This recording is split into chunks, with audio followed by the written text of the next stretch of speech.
മഹാഭാരതത്തിലെ ഭീമൻ എന്നത് അതിശക്തനായ ക്ഷിപ്രകോപിയായ ഭീമനാണ്.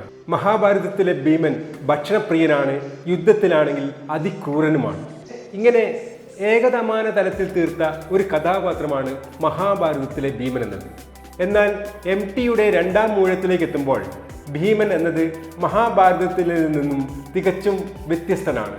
രണ്ടാം മൂഴത്തിലെ ഭീമൻ ഒരു യുദ്ധയന്ത്രമല്ല, ഒരമ്മയുടെ പക്ഷപാതപരമായ തീരുമാനത്തിൽ എന്നും രണ്ടാം മൂഴമാകേണ്ടി വന്ന മകനാണ്. സഹോദരന്റെ ധർമ്മത്തിന്റെ ന്യായത്തിൽ എന്നും നീതി മാറ്റിവെക്കപ്പെടുന്നത് നിശബ്ദനായി നോക്കി നിന്ന സഹോദരനാണ്. അയാൾ ഒരു മഹായുദ്ധത്തിന്റെ ആകുലതകൾ മുഴുവൻ മനസ്സിൽ പേറിയ ഒരു സാധാരണ മനുഷ്യനുമാണ്. തൻ്റെ ഭാര്യയായ പാഞ്ചാലിയുടെ ശരീരത്തിൽ സ്പർശിക്കാൻ രണ്ടാം മൂഴത്തിന് വേണ്ടി കാത്തിരിക്കുന്നവൻ മാത്രമല്ല, അവളുടെ മനസ്സിൽ തനിക്ക് അവസാന മൂഴം പോലും ഇല്ല എന്ന് തിരിച്ചറിയുന്നവനും കൂടിയാണ് ഭീമൻ.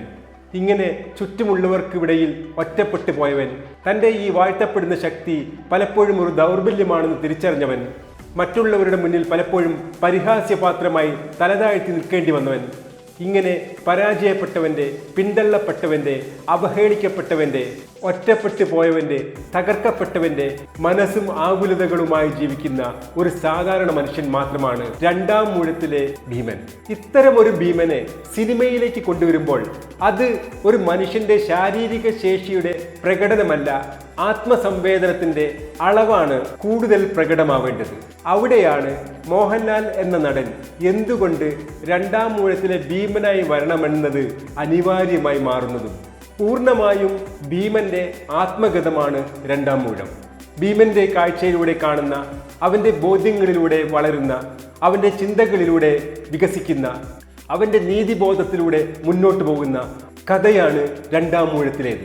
അതുകൊണ്ട് തന്നെ നാം വായിച്ചറിഞ്ഞ, കേട്ടറിഞ്ഞ മഹാഭാരതത്തിൽ നിന്നും തികച്ചും വ്യത്യസ്തങ്ങളാണ് രണ്ടാം മൂഴത്തിലെ കഥാപാത്രങ്ങളിൽ മിക്കവരും. ഇതിൽ മിക്ക ഇതിഹാസ കഥാപാത്രങ്ങളെയും പോലെ ഭീമന്റെ വീരസംഭാഷണങ്ങളോ അതിശയകരമായ ശരീരവിന്യാസങ്ങളോ ആവശ്യമേയില്ല. ആവശ്യമുള്ളതാകട്ടെ വേദന പറയാതെ പറയുന്ന മുഖവും മൗനങ്ങളിൽ അർത്ഥം നിറയ്ക്കുന്ന കണ്ണുകളുമാണ്.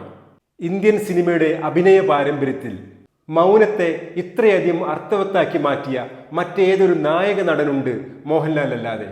മോഹൻലാലിന്റെ അഭിനയത്തിലെ ഏറ്റവും വലിയ ശക്തികളിലൊന്നാണ് ഇത്. ഒരു നോട്ടത്തിലൂടെ സംശയവും, മറ്റൊരു നിശബ്ദ നിമിഷത്തിലൂടെ അസഹിഷ്ണുതയും, ഒരു ലഘുപുഞ്ചിരിയിലൂടെ കഠിനവേദനയും ഒരുമിച്ച് പുറത്തെടുക്കാനുള്ള കഴിവ് നാം എത്രയോ കണ്ടതാണ്. രണ്ടാം മൂഴം ആവശ്യപ്പെടുന്നതും അതാണ്. സതയത്തിലെ സത്യനാഥന്റെ കുറ്റബോധങ്ങളും ആത്മസംഘർഷങ്ങളും, കിരീടത്തിലെ സേതുമാധവന്റെ ജീവിതം കൈവിട്ടു പോകുന്നിടത്തെ നിസ്സഹായതയും അത് തിരിച്ചു പിടിക്കാനുള്ള പോരാട്ടവും, തന്മാത്രയിലെ ഓർമ്മകൾ നഷ്ടമാകുന്ന മനുഷ്യന്റെ തകർച്ച, വാനപ്രസ്ഥത്തിലെ ചുവടുകൾക്കപ്പുറം നിൽക്കുന്ന ആത്മവേദന, ഇങ്ങനെ നമ്മുടെ മനസ്സിനെ പിടിച്ചുകുലുക്കിയ, എന്നും നൊമ്പരമായി പിന്തുടരുന്ന ഒരുപാട് മോഹൻലാൽ കഥാപാത്രങ്ങളെ നാം കണ്ടതാണ്, ആസ്വദിച്ചതാണ്. ഇങ്ങനെയുള്ള അധികം സംഭാഷണങ്ങളില്ലാത്ത, മൗനം വാചാലമാക്കിയ മോഹൻലാൽ കഥാപാത്രങ്ങളെയാണ് രണ്ടാം മൂഴവും ആവശ്യപ്പെടുന്നത്. അതുകൊണ്ട് തന്നെ രണ്ടാം മൂഴത്തിലെ ഭീമന് പകരം വെക്കാൻ മറ്റൊരു അഭിനേതാവിനെ കണ്ടെത്താൻ പ്രയാസം തന്നെയാണ്. എന്നാൽ മോഹൻലാൽ വിമർശകരുടെ ഒരു പ്രധാന ആരോപണം എന്നത് മോഹൻലാലിന് പ്രായം കൂടിപ്പോയി എന്നുള്ളതാണ്. 60 വയസ്സ് കഴിഞ്ഞിരിക്കുന്നു മോഹൻലാലിന്. എന്നാൽ ഈ പ്രായത്തിലാണ് മോഹൻലാൽ തുടക്കം മെമ്പുരാൻ തുടങ്ങിയ ആക്ഷൻ സിനിമകളെല്ലാം ചെയ്ത് ഇൻഡസ്ട്രി ഹിറ്റ് നേടിയിരിക്കുന്നത് എന്ന കാര്യം നമുക്ക് മുന്നിലുണ്ട്. പ്രായം കൂടിയില്ലേ എന്ന് ചോദിക്കുന്നവരോടുള്ള മറുപടി രണ്ടാം മൂഴത്തിലെ ഭീമൻ എന്നത് യുവാവായ ഭീമൻ അല്ല എന്നുള്ളതാണ്. രണ്ടാം മൂഴത്തിലെ ഭീമൻ ജീവിതം കണ്ടും അറിഞ്ഞും മനസ്സിലാക്കിയ ഭീമനാണ്. ഒരുപാട് യുദ്ധങ്ങൾ കണ്ട, ഒരുപാട് യുദ്ധങ്ങൾ ചെയ്ത, അതിൻ്റെ തീവ്രവേദനയും തകർച്ചയും അനുഭവിച്ച ഭീമന്റെ കഥയാണ് രണ്ടാം മൂഴമെന്നത്. യുദ്ധത്തിന്റെ വിജയപരാജയങ്ങളും, അമ്മയുടെ പക്ഷപാതവും, പാഞ്ചാലിയുടെ അവഗണനയും, സഹോദരന്റെ കുത്തുവാക്കുകളും, ഒറ്റപ്പെടലും പാർശ്വവൽക്കരിക്കപ്പെടലും, നഷ്ടങ്ങളും വേദനകളും, ഇവയെല്ലാം തീർത്ത മനസ്സിനെ കണ്ണുകളിൽ സൂക്ഷിക്കേണ്ട കഥാപാത്രമാണ് രണ്ടാം മൂഴത്തിലെ ഭീമൻ എന്നത്. മോഹൻലാലിന്റെ ഇത്രയും കാലത്തെ അഭിനയ പാരമ്പര്യവും വൈവിധ്യങ്ങളായ വേഷങ്ങളിലൂടെ കടന്നുപോയി അതിനെ അവിസ്മരണീയമാക്കി മാറ്റിയ അനുഭവ സമ്പത്തും, പിന്നെ അരനൂറ്റാണ്ട് കാലത്തോളമായി ഒരിക്കലും ഇളകാത്ത ഉറച്ച താരപദവിയും, ആരാധകരുടെ മാത്രമല്ല പ്രേക്ഷക സമൂഹത്തിന്റെ ആകെയുള്ള മോഹൻലാലിന്റെ അഭിനയത്തിലുള്ള വിശ്വാസവുമെല്ലാം ഇങ്ങനൊരു കഥാപാത്രത്തെ തൻ്റെ അഭിനയത്തിലൂടെ ഇതിഹാസ സമാനമാക്കാൻ മോഹൻലാലിനല്ലാതെ മറ്റാർക്കാണ് കഴിയുക? മഹാഭാരതത്തിലെ ഭീമൻ എന്നത് അതികായക ശരീരമുള്ള ഭീമനായാണ് നാം സങ്കല്പിച്ചിരിക്കുന്നത്. അതുകൊണ്ട് തന്നെ ഭീമൻ ടിവിയിലും മറ്റ് സിനിമകളിലുമെല്ലാം കഥാപാത്രമായി വന്നപ്പോൾ ദാരാസിംഗ് പോലെയുള്ള പേശീബലം കൊണ്ട് പ്രേക്ഷകരെ ത്രസിപ്പിക്കുന്ന അഭിനേതാക്കളെയാണ് സംവിധായകർ തേടിയത്.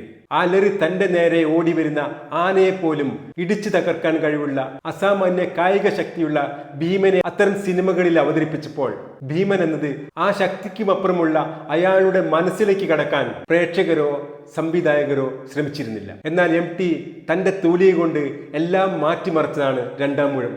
ഭീമൻ എന്ന കഥാപാത്രത്തിന്റെ നാം കേട്ട വായിച്ചറിഞ്ഞ ഏകതമാന തലങ്ങളെ മുഴുവൻ മാറ്റിമറിച്ചുകൊണ്ട് തികച്ചും വ്യത്യസ്തമായ ആഴത്തിലുള്ള ഒരു കഥാപാത്രമായാണ് ഭീമൻ നമുക്ക് മുന്നിലെത്തുന്നത്. അതുകൊണ്ട് തന്നെ ഇതിന്റെ ദൃശ്യാവിഷ്കാരം എന്നത് ഒരു സാധാരണ പാൻ ഇന്ത്യൻ സിനിമയുടെ മാനദണ്ഡങ്ങൾ ഉപയോഗിച്ചുള്ള ചലച്ചിത്രമാവരുത്. അങ്ങനെയാണ് രണ്ടാം മൂഴത്തെ സമീപിക്കുന്നെങ്കിൽ അത് പ്രേക്ഷകരെ സംബന്ധിച്ചിടത്തോളം ഒറ്റ കാഴ്ചയിൽ മറന്നു പോകുന്ന ഇവിടെ ഇറങ്ങിയ അനേകം കൊട്ടിഘോഷിക്കപ്പെട്ട വൻ ബഡ്ജറ്റ് പാൻ ഇന്ത്യൻ സിനിമകളിലൊന്നായി ഇതും മാറും. അതല്ല, ഭീമൻ എന്ന ഇതിഹാസത്തെ ഒരു മനുഷ്യ കേന്ദ്രമായി വായിക്കാനുള്ള ശ്രമമാണ് ഈ സിനിമ നടത്തുന്നതെങ്കിൽ അത് ഒരുപക്ഷെ ലോകം ഓർമ്മിക്കുന്ന മലയാള സിനിമ ലോക സിനിമയ്ക്ക് നൽകുന്ന ഇന്ത്യൻ സംസ്കാരത്തിന്റെ, ഇന്ത്യൻ ഇതിഹാസങ്ങളുടെ, പുരാണങ്ങളുടെ ലോകത്തേക്കുള്ള ലോക സിനിമാ പ്രേക്ഷകന്റെ കടന്നുവരവിന്, അന്വേഷണത്തിന് കാരണമായി തന്നെ മാറിയേക്കാം. ഇത് ഒരു ഇതിഹാസത്തെ മനുഷ്യ കേന്ദ്രമായി വായിക്കാനുള്ള ഒരു ശ്രമമാണ്. ആ ശ്രമത്തിൽ അങ്ങനെയുള്ള ഭീമനെ അവതരിപ്പിക്കാൻ ശരീര സൗന്ദര്യമുള്ള, പേശീബലമുള്ള ഒരു അഭിനേതാവ് മാത്രം പോരാ, പതിവ് അഭിനയ രീതിയും മാത്രം പോരാ. അതിനുമൊക്കെ എത്രയോ അപ്പുറം ഒരു ഇതിഹാസത്തെ ഉൾക്കൊള്ളാൻ കഴിയുന്ന, ഒരു മനുഷ്യനെ മനസ്സിലാക്കാൻ കഴിയുന്ന, അവന്റെ ആന്തരിക സംഘർഷങ്ങളെ ആകെ തന്റെ ഭാവചലനങ്ങളുടെ പുറത്തെടുക്കാൻ കഴിയുന്ന, അതിനെ എത്രയോ മടങ്ങായി പ്രേക്ഷകനിൽ എത്തിക്കാൻ കഴിയുന്ന ഒരു നടൻ തന്നെ വേണം, ഒരു മഹാനടൻ. അത് തീർച്ചയായും സമകാലീന ഇന്ത്യൻ സിനിമയിൽ മോഹൻലാൽ അല്ലാതെ മറ്റാരുമില്ല. അതുകൊണ്ട് തന്നെ മോഹൻലാലിനെ മാറ്റി നിർത്തിക്കൊണ്ടുള്ള മറ്റൊരു ഭീമന് ഭീമനാവാൻ കഴിഞ്ഞേക്കാം, എന്നാൽ ഒരിക്കലും തന്നെ രണ്ടാം മൂഴത്തിലെ ഭീമനായി മാറാൻ കഴിയില്ല. അതിനാലാണ് രണ്ടാം മൂഴം സൃഷ്ടിച്ച MT തന്നെ പറഞ്ഞത് ഇതിലെ ഭീമൻ മോഹൻലാലാണ് എന്ന്. ഈ വീഡിയോ എല്ലാവർക്കും ഇഷ്ടപ്പെട്ടെന്ന് കരുതുന്നു. ഈ വീഡിയോ ഇഷ്ടപ്പെട്ടാൽ തീർച്ചയായും ലൈക്ക് ചെയ്യുക, നിങ്ങളുടെ അഭിപ്രായങ്ങൾ രേഖപ്പെടുത്തുക. ഈ ചാനൽ ഇതുവരെ സബ്സ്ക്രൈബ് ചെയ്യാത്തവർ സബ്സ്ക്രൈബ് ചെയ്യുക. പുതിയൊരു വീഡിയോയുമായി വരുന്നവരെ എല്ലാവർക്കും സിനിമാ കമന്റിന്റെ നമസ്കാരം.